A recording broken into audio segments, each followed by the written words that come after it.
Here's a chance, do your dance. We're gonna watch the Space Jam: A New Legacy trailer live. So, they released the trailer for um, Space Jam: A New Legacy, which is the sequel to Space Jam, which came out in 1996. So it would have been 25 years. Yes, 25 years. Yes, a year younger than me because I came out in 1995. I was born in 1995. So 25 years after Space Jam came out, we now have a sequel to it. So it's one of those things, that they do where it's like, well, what old successful franchise property can we resurrect and try and get some money from, hoping that we can, cash off the nostalgia of 90s kids. I mean, if it works, it works, hey? And yeah, Space Jam is one of those films which I think the kind of cult following around it has a lot more oomph to it than the actual film itself. The film itself, much as Looney Tunes live action films tend to be, is quite okay. It but it kind of it's more of a gimmick and an advertisement than it is a film. Like, what makes Looney Tunes amazing is it's is its fact that it's a cartoon and that it's all cartoony. Essentially, what makes Looney Tunes kind of one of the kind of pinnacles of filmmaking is the fact that it's, and one of the pinnacles of short filmmaking is that it has a very kind of strict formula that works. And it established that fairly early on, and it kind of set its own style and was quite a major thing for the day. But it was a product of its time, like a lot of early Disney products are an early product of its time. Looney Tunes works because there's nothing like it at the time. But you can't then take something which was a product of its time, between in that era of short film and animation, and expect it to still be the case going on and on. Because when you get something which is old and try to make something new, and it doesn't really work. And that was really the case with Space Jam. It didn't really. I think people like it because of how kind of silly it was, but the whole cult following is what makes it great. That being said, I did grow up in Space Jam, and so the nostalgia of this is probably gonna appeal to me. It's not massively part of my childhood though. I think I probably only watched Space Jam from beginning to end, probably only once, to be honest. And then maybe like bits of it a couple of times. I mean, I've seen it full twice, but it was a film that was basically an adaptation of a advert, and those always go down well, I suppose. You never get anything spectacular when you adapt an advert into a full-length film. It's generally only kind of mediocre, or okayish, or passable. So I'm expecting the same from here. Now I know nothing about this guy, LeBron James. Nothing at all. Don't know really who he is. Which is, I imagine, a me problem more than him or anyone else problem. But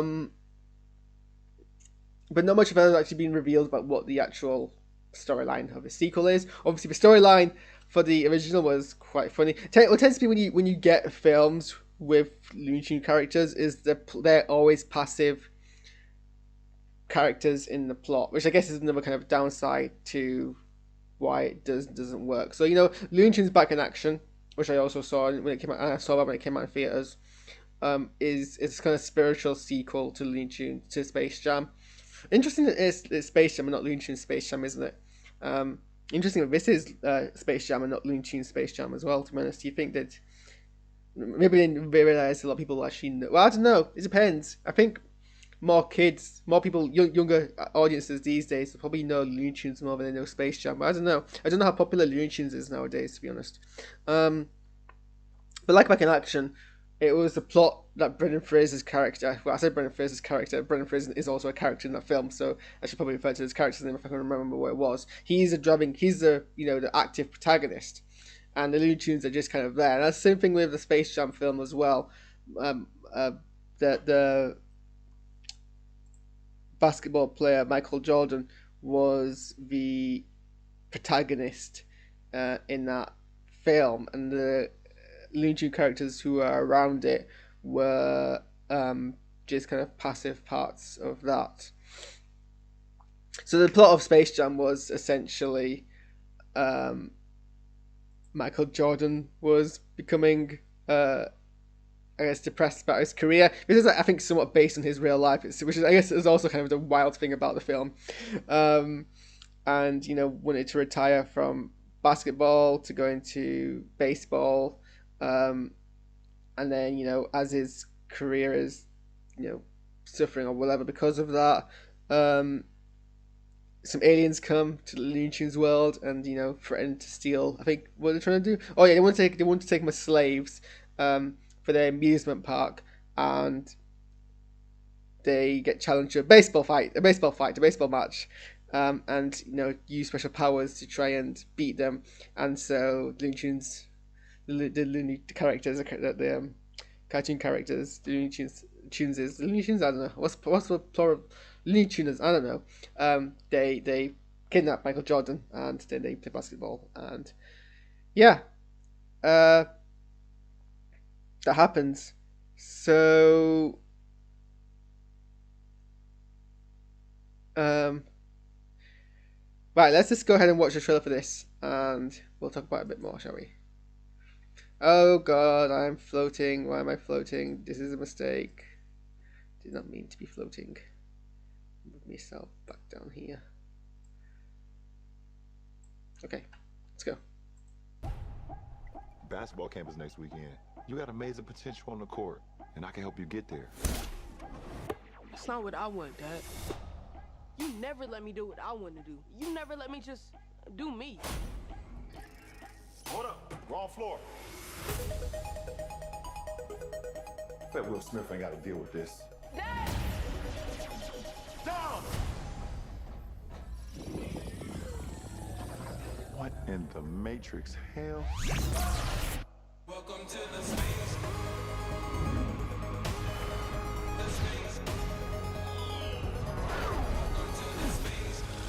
Welcome, King James. I am the king of this domain.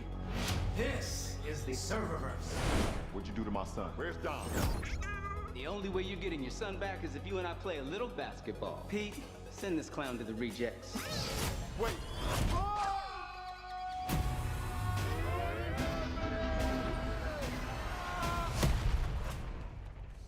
What is this?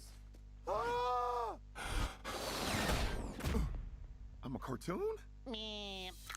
What's up, Doc? I need to assemble an elite team to help get my son back. I know what you're looking for. A dream team. Bam! Shoot the ball! Let's try that again, shall we?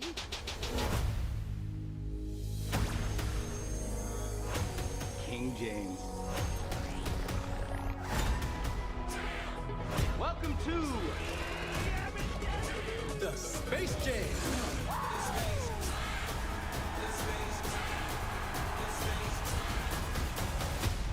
introducing the Goon Squad.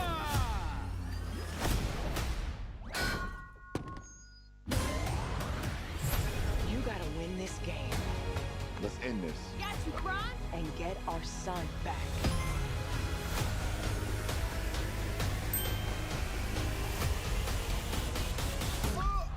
Yikes. Classic. Welcome to the Space Jam. I'm going old school on his butt.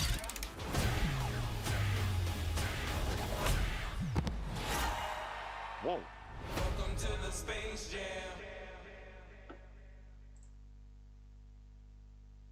Meh. Yeah, we'll watch this one as well. What's Why up, not? Doc? It's Easter. To celebrate my favorite holiday, I don't know if this is a trailer I wanted to or something personally else. invite you to my egg hunt. Okay, I left a few Easter eggs in the Space Jam A New Legacy trailer yesterday. Can you spot them all?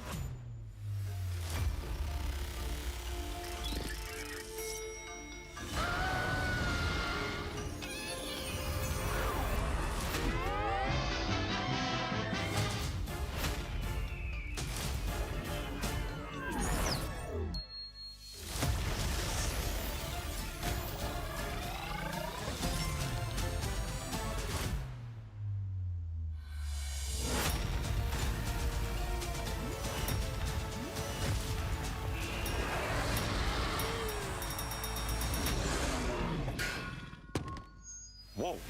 Space Jam. In theaters and on HBO Max, July. I guess it was kind of the same trailer, wasn't it? Although, actually... Okay, well, let's just start off with that point, shall we? Well, there's a lot in this trailer. Where do I start?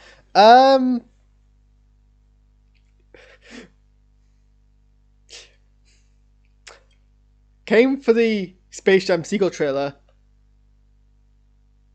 What I got instead was flashbacks to Ready Player One. There was some strong Ready Player One vibes in this. For some reason, this is more that was more Ready Player One than Ready Player One was.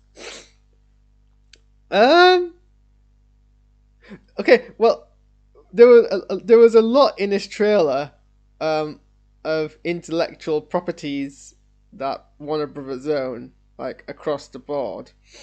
But then obviously there's that other video where Bugs Bunny says that these are Easter eggs, and if you spotted them, because he hid them in the trailer, and I don't know if that means that the cameos are just for the trailer, or if the film is going to have this many kind of properties in it. I don't know why we felt the need to include a whole bunch of things in it though. Well, let's just go. Shall we go through it and actually just see what we can do? Well, no, let's go through it a bit by bit. So we get the whole it's the whole absent father trope that was very common in the 90s and early 2000s, and I guess it's still common now in comedies aimed at a family audience where the protagonist is a father, because I guess there's no other plot you really can do.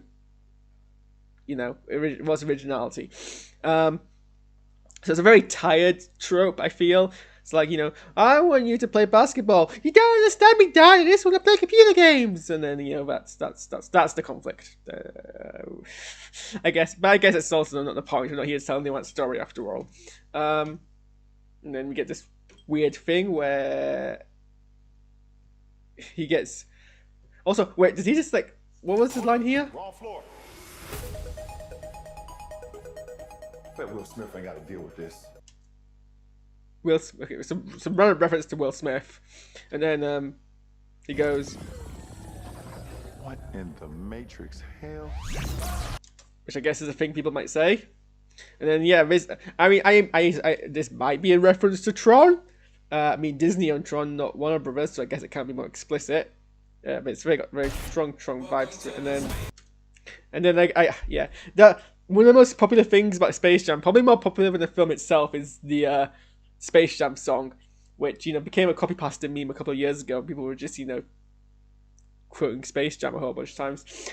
That reminds me, I've not been on the Space Jam website. Do you reckon they've updated the Space Jam website? The Space Jam website, I don't know if it's still active, but while it was active for a long time, and is the most 90s website you can go on to. It's just amazing. So yeah, he gets kind of pulled through, and I guess the visuals here look pretty decent. I mean, I think about doing a stylistic film, a very fantastical stylistic film, is that your graphics don't have to be photorealistic, and you can have very more fun with them.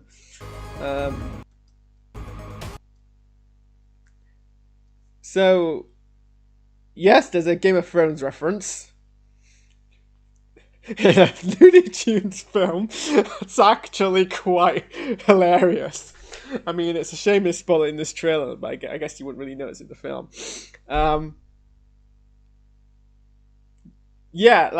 Referencing one of the most explicitly violent graphic TV shows of the last 20-odd years in perhaps one of the most cartoonish franchises possible. Why not? It's just this whole frame is funny. None of this is what I expected in the Space Jam trailer.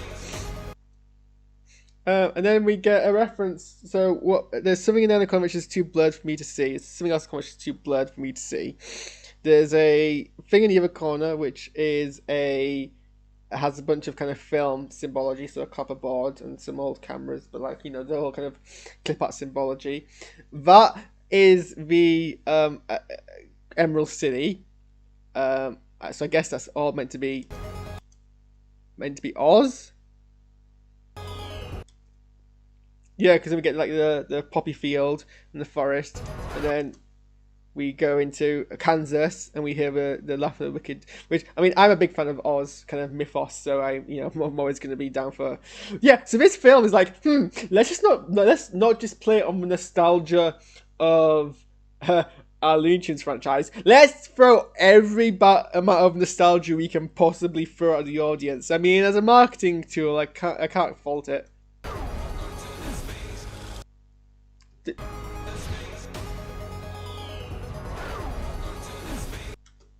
I thought I heard a witch just laughed at me. And then, I guess what's interesting... James. Oh, that comes later on. I am the king of this. And then Don Cheadle is in this, which is hilarious. Because why not? He's like one of the most, prolific black actors. So let's just put him in this. CGI Don Cheadle here is hilarious, but I guess in all good ways. So yeah, I want to know how much convincing they needed to give Don Cheadle to be in this. Let me just remind myself: is LeBron James an actor, or is he? Okay, so he's a professional basketball player. He's like the contemporary Michael Jordan figure, right? Okay. Has LeBron James actually acted in anything before this, or just is this his debut?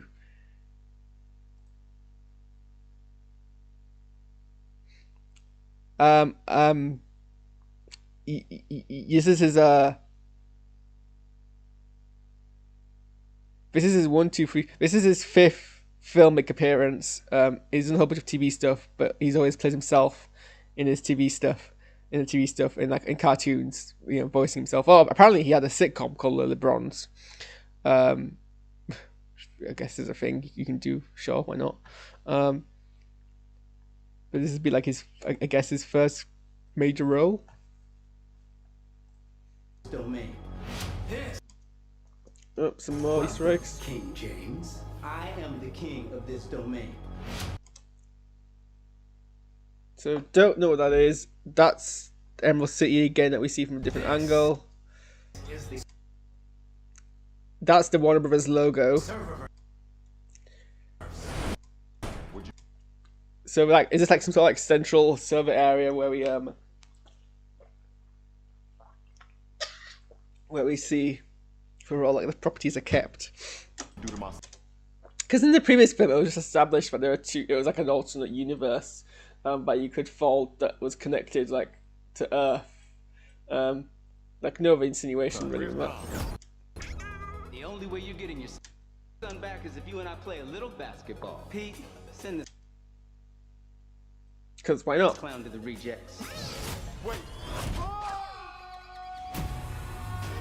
And then we get the same kind of effect that happened when Michael Jordan came to Toon World, where he went through the kind of Looney Tunes logo. So in the planet there, we can kind of see various Looney Tune locations. Obviously, prominently is like the kind of American frontier, which is obviously the place that Roadrunner and Wile E. Coyote are in.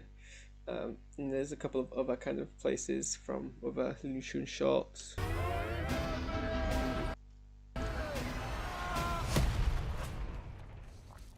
What's interesting is that he's an animated character, and presumably he'll be an animated character for a portion of the film. So in the original Space Jam, Michael Jordan was a person the entire way through, on a green screen background, and his environment was animated around him. And then occasionally, and then there was a short bit where the animated characters went to the real world, and they were animated characters in the real world. Whereas in Back in Action, it was all set in the real world, with the animated characters kind of acting around them. So this is it. So I guess this is the one thing they haven't done. So one combination they haven't done. And just never do it because the whole appeal is meant to be. The whole appeal is meant to be animated characters. interacting with a real person, because obviously that's where the skill lies and the novelty lies. This kind of takes away from that, and it kind of makes it just seem very low budgety animation. Although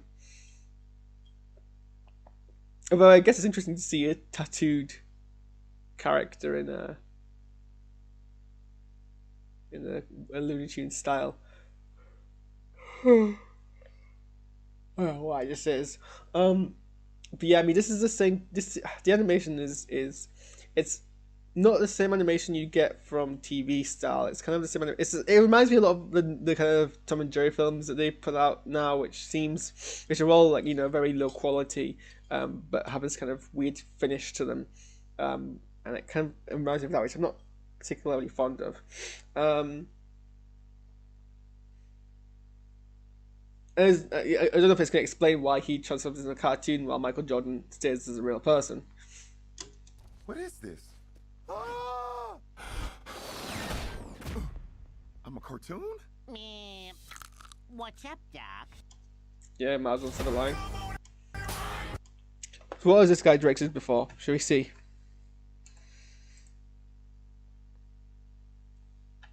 Nothing that I have seen before. It seems to be mostly comedy films, like a variety of them. What's up, Doc? So apparently that's meant to be a reference to something, but I'm not entirely sure what. So we see some other kind of worlds. I see the words Maltese Falcon, which I've never actually watched, but I guess that's meant to be what the noir film world. I need to. What's up, Doc? So I guess that's the yeah. So there's the bat symbol. So I guess this is meant to be the DC animated universe. I need to assemble. And then here is how it references. Yeah, Superman, Gandalf, King Kong, and Iron Giant. Does Warner Brothers own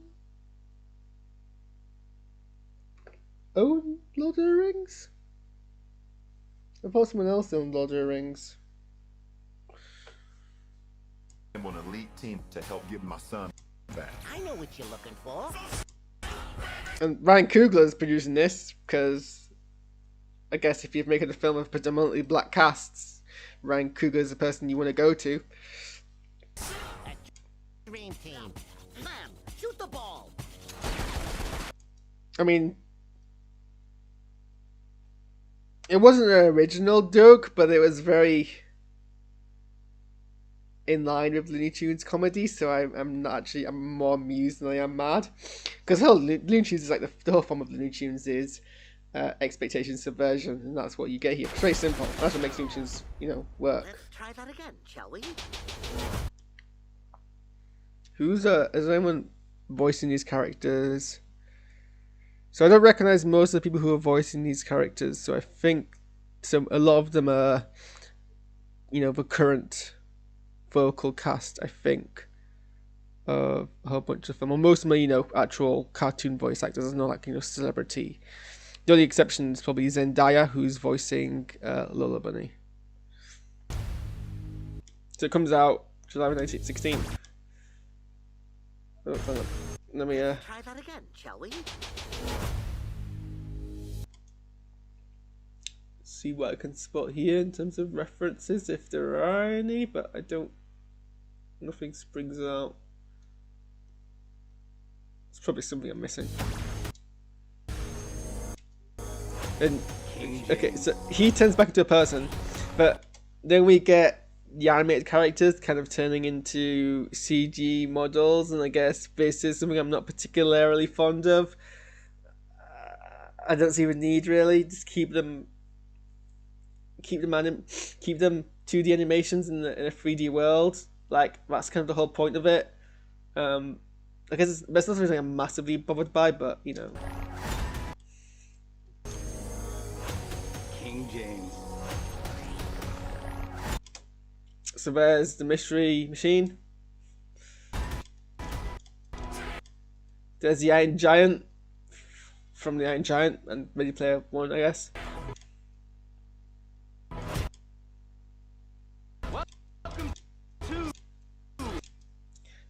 This might be a dragon from Game of Thrones, for all I know. So it's like more explicit references to Game of Thrones.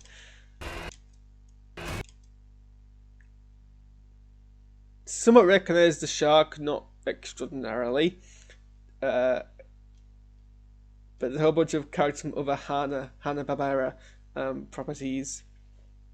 Obviously, Yoga Bear. The Flintstones, quite prominently. There's the Jetsons over there.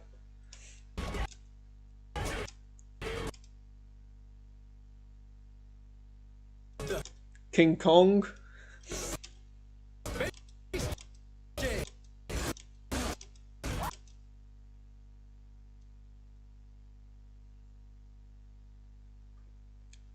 The clown from It? Why is the clown from It in this? What?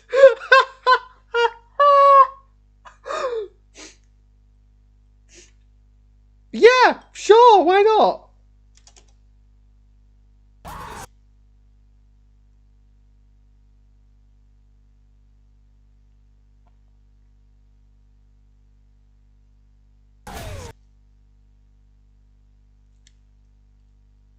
Followers, I guess, because why not? Yep, the Flintstones, dinosaur, King Kong, more Flintstone dinosaurs. There's in the corner we've got the Mystery Machine. I'm pointing here, but it's gonna be there on your screen. But in the corner there's the Mystery Machine. Jetsons are over there.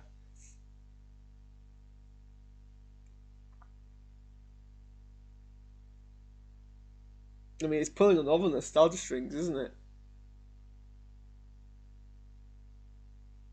You could probably spend like an entire video just going through each part of this frame and pointing people out. As if Pennywise is in this.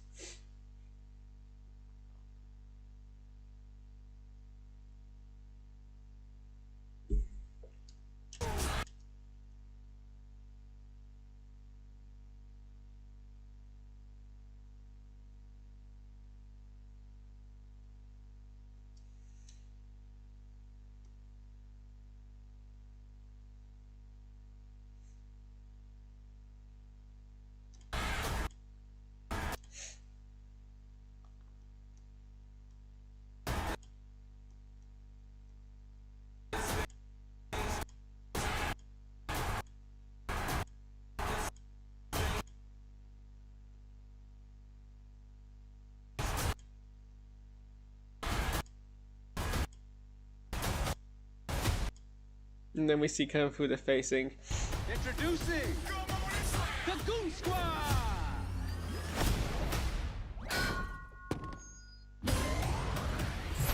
You gotta win. And then we have Sneaker Martin Green, who I absolutely love in Discovery. She is an amazing actress in that show. She basically pulls, every stop out. That's not how the phrase goes, but you get what I'm saying. She, as a character in Discovery, she's amazing. So I'm very happy to see her here. I don't think she's going to be really utilized in the same way her character should be, but I'm happy to see her nonetheless. This game. Let's end this. Got you, Kron. And get our son back. Yeah, because that's the motivation in here. Is there anything else we can pick up? There's the mask. I think I can see Penguin. Maybe even 2 iterations of the Penguin for some reason. Can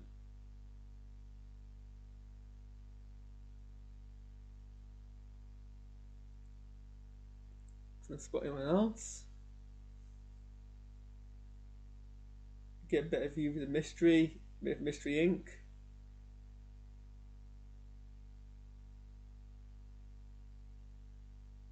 There's a whole bunch of things in store.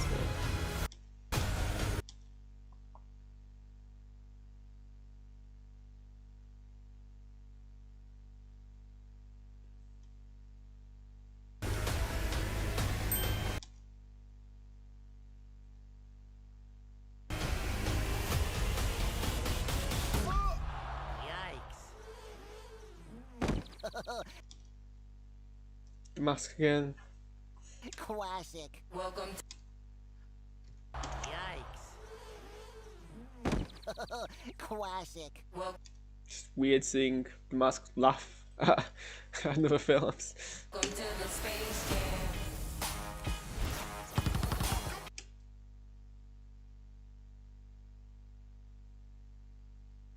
I've not seen Game of Thrones, but I've seen enough. Is that meant to be one of the like villains of Game of Thrones, like White Walker or something like that? What is it with these films and its references to Game of Thrones? Why are they so prominent?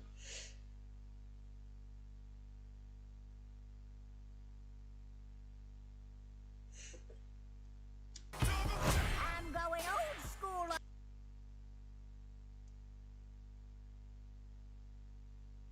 on his butt.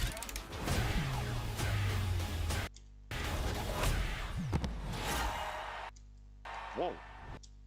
Welcome to the Space Jam.